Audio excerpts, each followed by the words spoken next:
APCOS association రాష్ట్ర అధ్యక్షుని. గత ప్రభుత్వంలో సామెత చెప్పినట్టు కాలయాపన చేసుకుంటూ గత ప్రభుత్వం వచ్చే ప్రభుత్వం జరుగుతున్న ప్రభుత్వం మహాకూటమి ప్రభుత్వంలో కూడా అదే ధోరణిలో అవలంబిస్తూ కాలయాపన చేస్తూ ప్రజలను మభ్యపెడుతున్నారు. కార్మికుల జీవితాలను నాశనం చేస్తున్నారు. ఎంతో అసంఘటిత భావాలతో బాధపడుతున్న వాళ్ళను తుంగలో తొక్కి పట్టించుకోని నాదుడు లేడు. ఎందుకంటే చేస్తే చేయండి లేకపోతే వెళ్ళిపోయింది అనే ధోరణిలో వాళ్ళు వ్యవహరిస్తున్నారు. అంటే ఏదో వాళ్ళని ఏజెన్సీకి ఇచ్చేస్తాము, ఏదో ఒకసారి టెండర్ వేస్తాము అనే ప్లాన్లో తప్ప ఏదో కార్పొరేషన్ వ్యవస్థను ఏర్పరిచారు.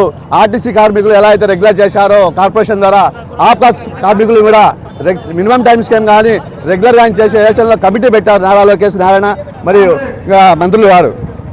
దాని ఎలాంటి న్యూస్ బయటికి రాకుండా దాన్ని కాలయాపన చేస్తుందా 2.5 సంవత్సరం ప్రభుత్వం కాలం గడుపుతున్నా ఇప్పటికైనా మాకు తల్లికి వందనం ఏ కుటుంబానికైనా ₹1 చెల్లడం లేదు. ఎందుకంటే గవర్నమెంట్ ఉద్యోగస్తులుగా భావిస్తున్నారు. గవర్నమెంట్ ఉద్యోగస్తులు కాదు మేము కార్మికులం. మాతో 8 ఏళ్ళు పని చేపిస్తున్నారు. రెగ్యులర్ ఉద్యోగస్తుడికి 62 సంవత్సరాలు రిటైర్మెంట్, అంటే 62 సంవత్సరాలు రిటైర్మెంట్ ఇస్తే మాకు ఆప్కాస్ ఉద్యోగస్తులకు మాత్రం 60 సంవత్సరాలు ఇంటికి పంపిస్తున్నారు. ఎందుకంటే మీతో మాకు పని లేదు, అయిపోయింది చాలా అనేసి మా జీవితాన్ని ఎవరికి చెప్పుకోలేక ఇట ప్రభుత్వాన్ని కానీ ఇట ఫ్యామిలీ కానీ మా కుటుంబాల్లో మేము చెప్పుకోలేము. పేరుగా ఉద్యోగం దయచేసి మాకు న్యాయం చేసి ఇలాంటి ధర్నాలలో సిఐటి కానీ ఆప్కాస్ అసోసియేషన్ కానీ అన్ని పాల్గొని విజయవాడలో భారీగా రేపు నెల ఏర్పాటు చేస్తున్న దానికి జయప్రదం చేస్తామని దాని ప్రతి ఒక్కరు సహకరిస్తారని కోరుతూ మీడియా గారు ముగిస్తాను. Thank you. నా పేరు అంజనాయక్, ఆప్కాస్ అసోసియేషన్ ప్రెసిడెంట్, కడప. నా పేరు Raghava, government Proddatur government hospital union గౌరవ అధ్యక్షులు.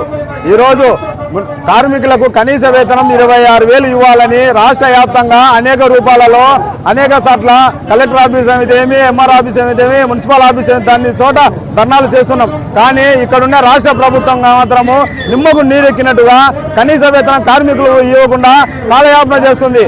కానీ ఇంకనైనా ఈ రాష్ట్ర వ్యాప్తంగా కార్మికులు చేస్తున్న ధర్నాకి కానీ ముట్టడికి కానీ కార్మికులు స్పందించి ఏదైతే కనీస వేతనం అడుగుతున్నామో 26,000 వేతనం ఇవ్వాలని కోరుతున్నాం.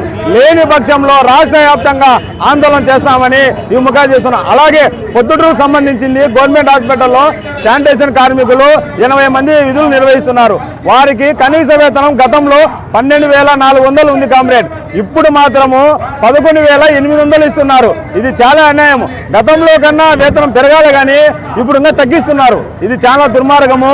ఇంకనైనా ఈ కాంట్రాక్ట్ కార్తికేయ సంస్థ ఏదైతే ఉందో ఈ కార్మికులకు కనీస వేతనం ఇవ్వాలని కోరుతున్నాం. లేని పక్షంలో రాష్ట్ర వ్యాప్తంగా ఆందోళన చేస్తున్నామని కోరుతున్నాం కామ్రేడ్. హరికృష్ణ, నేను డ్రైవర్గా పనిచేస్తున్నానండి.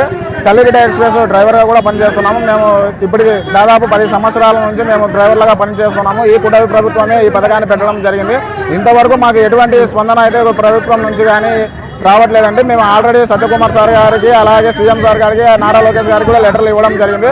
కనీస వేతనం 26,000 మాకు ఇవ్వాలని చెప్పేసి మేము ప్రభుత్వాలను కోరుతున్నాము. ఇప్పుడుండే నిత్యావసర వస్తువులు కానీ, వంట నూనెలు కానీ, ఇట్లాంటి అనేక ఇంటి బాడిగలు కానీ ఉండేది చాలా ఇబ్బందుల్లో ఉన్నారండి.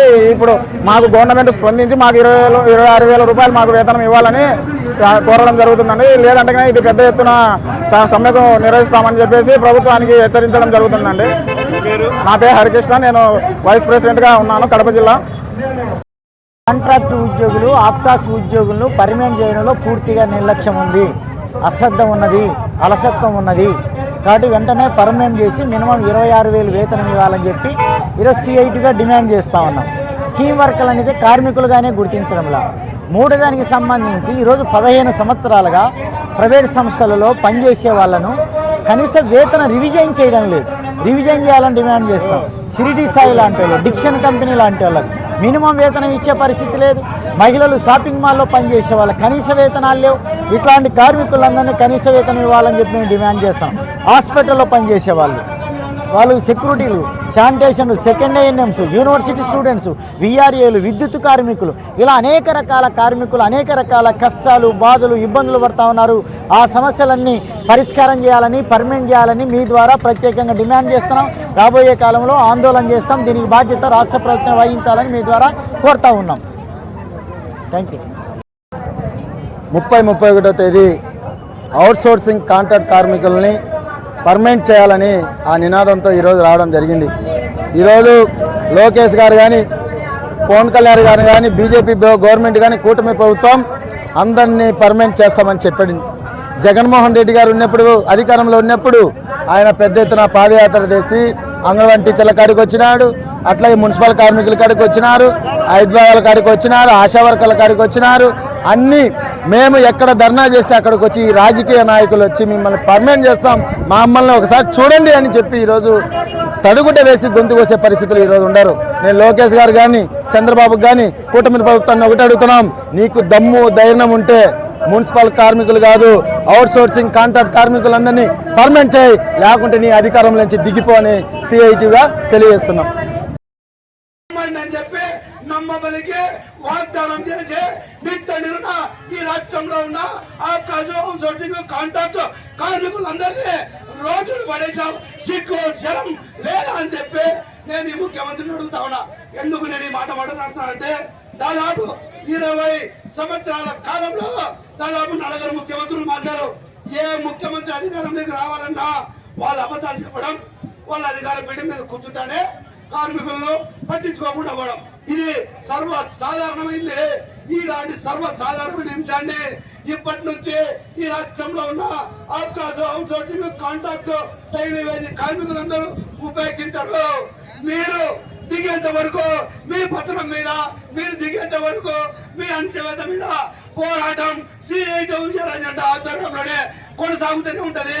అలా కాకుండా మా సమస్యలు మీరు పరిష్కారం చేయగలిగితే ఆ దమ్ము సత్తా మీకుంటే పరిష్కారం చేయండి, లేదంటే ఈ రాష్ట్రంలో ఉన్న కార్మిక వర్గాల శక్తి ఏందో, సత్తా ఏందో చూస్తాం, మేము చూపిస్తాం. ముఖ్యమంత్రి తెలియజేస్తా ఉన్నా, ఆ తప్పు ఈ రాష్ట్రంలో కార్మిక వర్గానికి కాదు, ఈ రాష్ట్రాన్ని పాలిస్తున్న ముఖ్యమంత్రి మీరే. మాకు సమస్యలు రాకుండా చూసుకోవాల్సిన బాధ్యత నీది. నువ్వు ఆ సమస్యలు పట్టించుకోకుండా మీరు సిగ్గు శరం ఏమన్నా ఉంటే ఒక కార్పొరేట్ సెక్టర్ కంపెనీకి 99 పైసలకు ఎకరం భూమి ఇస్తా ఉన్నవే, ఇది అన్యాయం కాదని చెప్పి నేను అడుగుతా ఉన్నా. ఏం చెప్తా ఉన్నా, మాకు 13,000 ఇది 18,000 నువ్వు బతికి చూపిస్తే మేము చెప్తా ఉన్నాం. కానీ అది ఏం చేయకోకుండా ఈ రోజు సంక్షేమ పథకాలతో పల్లెల్లో ఉంటే 10,000 సరిపోతుంది, పట్టణాల్లో ఉంటే 12,000 సరిపోతుంది చెప్తా ఉన్నాం. ఈ రోజు మా పిల్లలు గవర్నమెంట్ స్కూల్ పంపించాలన్నా కూడా పోషకాహారం కావాలి. ఆ పోషకాహారం కావాలంటే నాకు కనీసం వేతనం